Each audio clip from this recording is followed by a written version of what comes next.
Hello दोस्तों, आप सभी लोगों का हर्ष कोचिंग क्लासेस में स्वागत है। और इस नए एपिसोड में मैं आप लोगों को महात्मा गांधी काशी विद्यापीठ से संबद्ध विद्यालयों में जो बीएड के कोर्स संचालित हो रहे हैं उनके बारे में बताना चाहूँगा।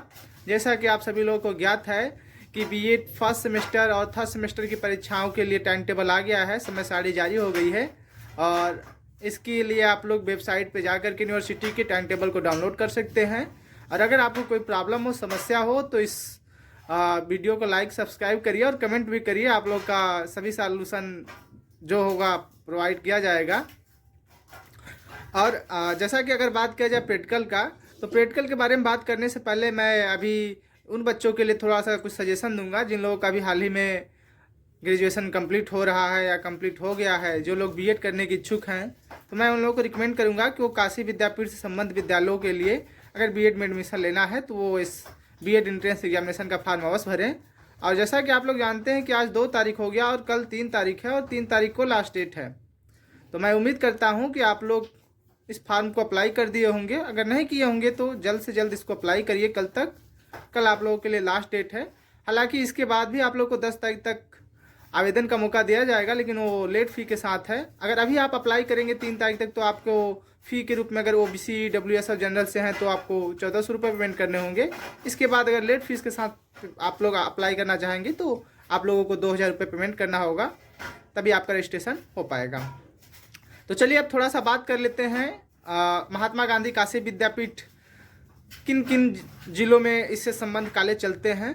तो वाराणसी, सोनभद्र, मिर्ज़ापुर और चंदौली, ये 4 जिले हैं जहाँ पे काशी विद्यापीठ यूनिवर्सिटी से बीएड के कॉलेजों को मान्यता प्राप्त है और उसी के अकॉर्डिंग ये कोर्स चल रहे हैं।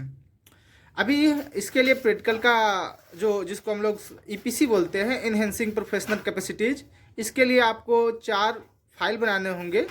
आप अगर फर्स्ट सेमेस्टर में है तो आपको थोड़ी सी परेशानी दिक्कत का सामना जरूर करना पड़ रहा होगा, लेकिन मेरे जो भी दोस्त साथी लोग किसी प्रकार के संशय में हैं और उनको कुछ भी पूछना है तो मैं इस यूनिवर्सिटी ब्रांच से ही मेरा बीएड चल रहा है और आप लोगों को पूर्ण सहयोग दिया जाएगा इस चैनल के माध्यम से। जो भी आपकी समस्याएं हैं आप लोग उसको कमेंट करिए। और आप लोग को बता दें कि इस बीएड के कोर्स में फर्स्ट सेमेस्टर में आप लोगों के लिए 4 क्लासेज प्रैक्टिकल के लिए अलाटेड हैं। जो पहला फाइल आपका प्रैक्टिकल का बनेगा, टोटल 4 फाइल में, वो आपको साइकोलॉजिकल फाइल बनाना होता है। और जो दूसरा होता है, हालांकि अभी मेरे पास पहला वाला फाइल नहीं है, मैं भी उसको अभी अपलोड कर दूंगा। सेकेंड फाइल मेरे पास है ईपीसी सेकेंड, और इस ईपीसी सेकेंड में आपको रीडिंग एंड रिफ्लेक्शन ये टॉपिक मिलता है। और इसमें किसी भी एक शिक्षाविद, जो कि एक भारतीय शिक्षाविद हो और एक पाश्चात्य शिक्षाविद, इनके बारे में लिखना होता है, इनके जीवनी के बारे में, इनके पढ़ाने के तरीकों के बारे में। तो जैसा कि आप देख सकते हैं मैंने इसको प्रिपेयर किया है। ये रहा आपका ईपीसी 2, मैंने अपना नाम, रोल नंबर वगैरह सब कुछ फिल किया है। और यहाँ पे आप देख सकते हैं महात्मा गांधी काशी विद्यापीठ का मैंने स्वयं अपने हाथ से एक फ्रंट पेज बनाया हुआ है। हालांकि आप लोग इसको प्रिंट भी करा सकते हैं colour and black and white या कलरफुल पेज में, ताकि अच्छा लगे। आप सबमिटेड बाई, सबमिटेड टू, ये सब सारा डिटेल फिल कर सकते हैं।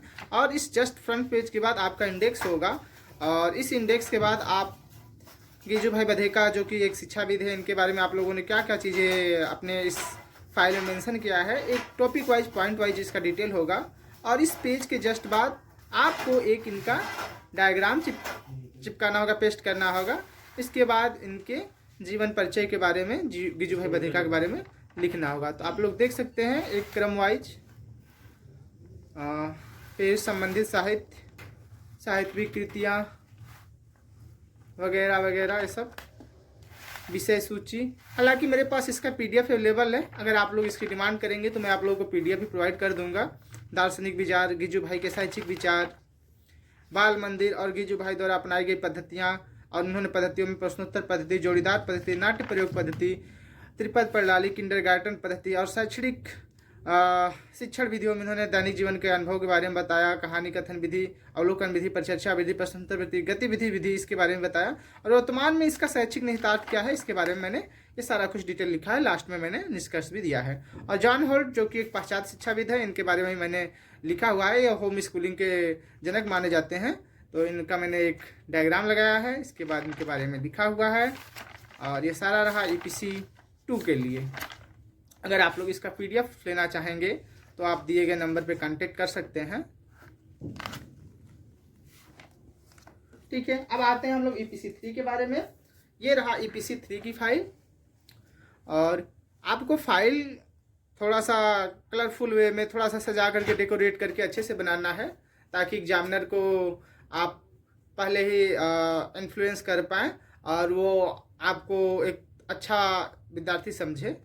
हालांकि आप शिक्षा शास्त्र B.Ed कर रहे हैं तो आप भी टीचर बनेंगे, इसलिए आपके अंदर एक अच्छी क्वालिटी की फाइल बनाने की योग्यता होनी चाहिए, जैसा कि मैंने बनाया है, देख सकते हैं। और जस्ट इसमें भी फ्रंट पेज हो गया। इसके बाद आपका इंडेक्स रहा, और ये आर्ट एंड ड्रामा की फाइल है। इस आर्ट एंड ड्रामा में आपको चित्रकला की परिभाषा, चित्रकला का महत्व, ये सारी चीज़ें होती हैं। और ये आपको इसमें स्केच से निर्मित 2 डायग्राम जो कि कलरफुल हो सकते हैं, और पेंसिल से एक निर्मित डायग्राम होगा। जो आप स्केच या कलर से डायग्राम 2 बनाएंगे, उन 2 डायग्राम में आप अपने ग्रेजुएशन के स्तर से, जिस सब्जेक्ट से आप रिलेटेड हैं उससे रिलेटेड आप डायग्राम बना सकते हैं। जैसा कि आप लोग को मैं बता दूं, मैं बायोलॉजी से हूं, तो मेरा लास्ट ईयर जूलॉजी रहा है, तो मैंने यहाँ पे हार्ट और न्यूरॉन का डायग्राम बनाया हुआ है। ये हार्ट और ये न्यूरॉन है। Just after it I have made a मानव की मुखाकृति का एक चित्र बनाया गया है, डायग्राम ऑफ ह्यूमन फेस। आप देख सकते हैं, थोड़ा सा सजाने के लिए मैंने इसको अट्रैक्टिव लगे, थोड़ा अलग वे में बनाया है, आप भी बना सकते हैं। और एक शिक्षक के लिए चित्रकला की आवश्यकता, इसके लिए भी मैंने बनाया हुआ है। और संगीत का अर्थ इस पे लिखा हुआ है। संगीत के प्रकार, जैसा कि आप लोग जानते हैं, शास्त्रीय संगीत, भाव संगीत, इसके 2 प्रकार होते हैं। संगीत की पद्धतियों के बारे में थोड़ा सा लिखा है, हिंदुस्तानी संगीत पद्धति, दक्षिणी अथवा कर्नाटकीय संगीत पद्धति। संगीत के पारिभाषिक शब्द, नाद, स्वर, श्रुति, सप्तक, इसके बारे में। संगीत में ताल का, संगीत के प्रारंभिक ताल, कहरवा ताल, दादरा ताल, इसके बारे में लिखा है। और प्रचलित कुछ वाद्य यंत्र है, जैसे हारमोनियम, तबला, ढोलक, तानपुरा, इसके बारे में लिखा है। इसके जस्ट बाद नृत्य कला शैली, तो भारतनाट्यम और कथकली, ये नृत्य कला शैलियाँ होगी, इनके बारे में थोड़ा सा डिटेल में दिया है। और मानव जीवन में संगीत का महत्व, इस विषय पे थोड़ा सा, इस टॉपिक पे भी मैंने लिखा। और संगीत का स्वास्थ्य पर क्या प्रभाव पड़ता है, और संगीत हमारे दिमाग को किस तरीके से शांत रख सकता है, मनोदशा को सुधार सकता है, ये सारा कुछ लिखते हुए लास्ट में मैंने निष्कर्ष लिखा है। और जो समाप्ति होगा उसमें किसी एक राष्ट्रगान या राष्ट्रगीत के प्रस्तुतिकरण से होगा, जिसको आपको अपने फाइल में लिखना है। तो ये मेरा यहाँ पे एंड हो जाता है EPC 3 का।